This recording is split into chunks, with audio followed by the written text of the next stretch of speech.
Bharatiya Janata party ने हेमंत सोरेन सरकार पर बड़े आरोप लगाए हैं।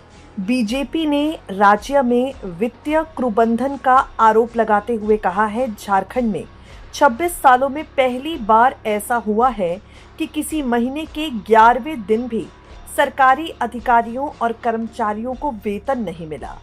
हालांकि भाजपा के आरोपों को कांग्रेस पार्टी बेबुनियाद बताती है। कांग्रेस पार्टी का कहना है, झारखंड वित्तीय प्रबंधन के मामले में देश के अग्रणी राज्यों में शामिल है।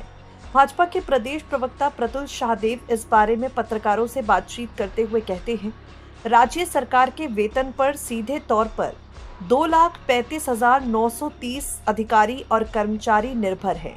संविदा कर्मी और आउटसोर्स कमी की संख्या भी लगभग 40,000 से 45,000 के आसपास है, यानी कुल 2,75,000 लोगों को 11 तारीख बीतने के बाद भी पैसा नहीं मिला।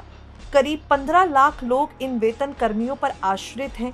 इनके बीच राशन का लाला पड़ गया है, बच्चों की फीस नहीं दे पा रहे, ईएमआई नहीं भर पा रहे, घर की पूरी व्यवस्था बैठ गई है। प्रतुल शाहदेव ने कहा, आमतौर पर नए वित्तीय वर्ष की शुरुआत में 2-3 दिनों में बजट को राज्यपाल की स्वीकृति के बाद 5 अप्रैल तक भुगतान होता रहा है, लेकिन इस बार सरकार के वित्तीय मिसमैनेजमेंट के कारण पैसा ही नहीं है। ये नहीं है कि सरकार को पता नहीं था कि उसके पास पैसा नहीं है, क्योंकि 31 मार्च को ही सरकार बजट का आवंटित 22,000 करोड़ को इसीलिए नहीं खर्च कर पाई क्योंकि उसके पास कोई पैसा नहीं था। ये भी वित्तीय कुप्रबंधन का नतीजा था कि सरकार ने जितने का बजट बनाया उस हिसाब से राजस्व की वसूली नहीं हो पाई।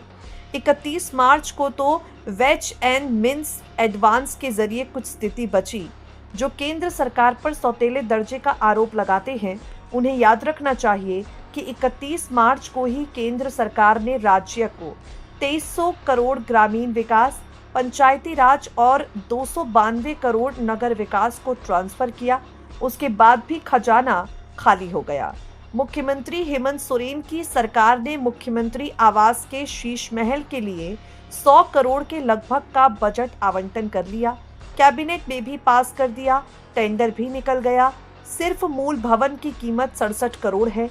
इंटीरियर और डेकोरेशन और टेंडर के लागत में वृद्धि को नहीं जोड़ा गया, यानी swimming pool, jacuzzi, automatic massage वाले 100 करोड़ के शीश महल के लिए सरकार के पास पैसा है। आपको बता दें, हेमंत सोरेन की कैबिनेट की बहुत जल्द बड़ी बैठक होने वाली है, जिसमें हेमंत सोरेन कई बड़े फैसले लेने वाले हैं।